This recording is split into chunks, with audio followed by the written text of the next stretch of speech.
தேவனே, பாவியாகிய என் மீது கிருபையாயிரும். தன்னை உயர்த்துகிற எவனும் தாழ்த்தப்படுவான், தன்னை தாழ்த்துகிறவன் உயர்த்தப்படுவான். Parable of Pharisees and tax collector. பரிசேயர் மற்றும் வரி வசூலிப்பவர் உவமை. தங்களை நீதிமான்கள் என்று கருதி மற்றவர்களை இகழ்ந்து ஒதுக்கியவர்களை நோக்கி இயேசு கிறிஸ்து இந்த உவமையைச் சொன்னார்.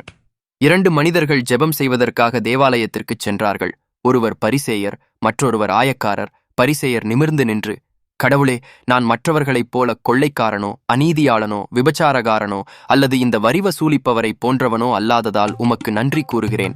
நான் வாரத்தில் 2 முறை உபவாசம் இருக்கிறேன், என் வருமானத்தில் 10 பங்கை கொடுக்கிறேன் என்று தனக்குள் ஜெபித்தான். ஆனால் வரி வசூலிப்பவரோ தொலைவில் நின்று வானத்தை ஏறிட்டு பார்க்கவும் துணியாமல் தன் மார்பில் அடித்துக்கொண்டு, கடவுளே, பாவியாகிய என் மீது இரக்கமாயிரும் என்று கெஞ்சினார். இயேசு கூறினார், பரிசேயரை விட இந்த வரி வசூலிப்பவரே தேவனுக்கு உகந்தவராகி நீதிமானாக்கப்பட்டு தன் வீட்டுக்குத் திரும்பினார். ஏனெனில் தன்னை உயர்த்துகிறவர் எவரும் தாழ்த்தப்படுவார், தம்மைத்தாமே தாழ்த்துகிறவர் உயர்த்தப்படுவார். இந்த உவமை தாழ்மையின் முக்கியத்துவத்தையும் சுயநீதியை விட உண்மையான மனந்திரும்புதலே கடவுளால் ஏற்றுக்கொள்ளப்படும் என்பதையும் கற்பிக்கிறது. தேவனே, பாவியாகிய என் மீது கிருபையாயிரும். தன்னை உயர்த்துகிற எவனும் தாழ்த்தப்படுவான், தன்னை தாழ்த்துகிறவன் உயர்த்தப்படுவான்.